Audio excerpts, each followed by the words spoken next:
Brought to you by Biz Analyst by Khata Book.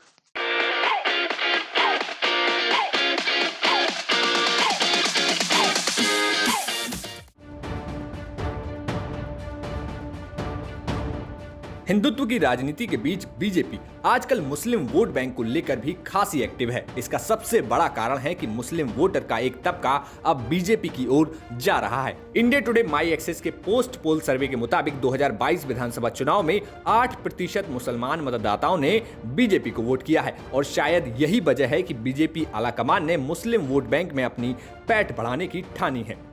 Babri ढांचा ध्वस्त होने के बाद मुस्लिम वोटर बीजेपी से छिटक गया था, लेकिन ऐसा नहीं है कि मुस्लिम बीजेपी से एकदम अलग हो गया हो। भाजपा से मुसलमानों की दूरी रही है, लेकिन यूपी में एजाज रिजवी, सीमा रिजवी जैसे तमाम सुन्नी मुसलमान भाजपा का मुस्लिम चेहरा बने थे। इसके बाद नई भाजपा में शिया मुसलमानों की सहभागिता बढ़ी, लेकिन 25-30 साल बाद एक बार फिर भाजपा पर पसमानदा मुसलमानों की दूरियां कम करने की रणनीति पर काम चल रहा है। इस बार के योगी मंत्रिमंडल में इकलौते मुस्लिम चेहरा पसमानदा मुस्लिम यानी अंसारी हैं। 90 के दशक में राम मंदिर आंदोलन में पिछड़ी जातियों के नेताओं को जैसे कल्याण सिंह, उमा भारती, विनय कटियार को आगे लाकर हिंदू समाज को एकजुट करके भाजपा ने जन विश्वास का विस्तार किया था। सामाजिक लड़ाई के नाम पर यूपी के क्षेत्रीय दलों ने भाजपा के इस दांव पर पानी फेर दिया और जाति की राजनीति हिंदुत्व की सियासत पर भारी पड़ने लगी थी। फिर 20-25 साल बाद मोदी युग में भाजपा ने खुद को ताकतवर बनाने के लिए फिर हिंदुत्व की एकता कायम करने की कोशिशें शुरू की, जिसमें नरेंद्र मोदी जैसी करिश्माई शख्सियत इसलिए भी रामबाण साबित हुई क्योंकि वो भी ओबीसी वर्ग से हैं।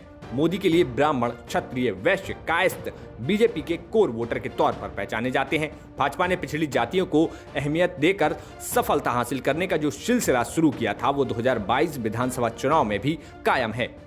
मोदी लहर में दलित और पिछड़ी जातियों की आवाम साथ आती गई और भाजपा का कारवां बनता गया।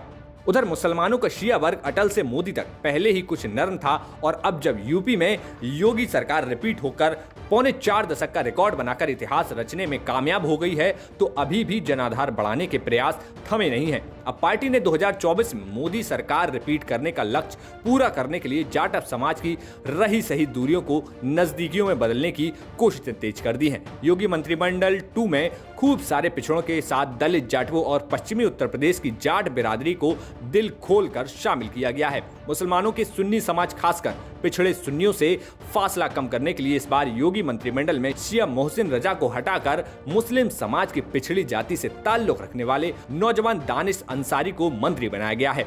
जबकि यूपी के विधानसभा चुनाव से पहले शिया समाज के सबसे बड़े धर्मगुरु मौलाना कल्बे जव्वाद ने एक वीडियो संदेश के जरिए भाजपा और योगी आदित्यनाथ सरकार पर विश्वास जताया था। शिया मुसलमान जव्वाद के परिवार के सदस्य भाजपा के अल्पसंख्यक प्रकोष्ठ से जुड़े हुए हैं। बावजूद इसके पार्टी की कुशल रणनीति ने पार्टी अल्पसंख्यक विभाग से ही जुड़े सुन्नी समुदाय के दानिश अंसारी को मंत्री बनाना मुनासिब समझा।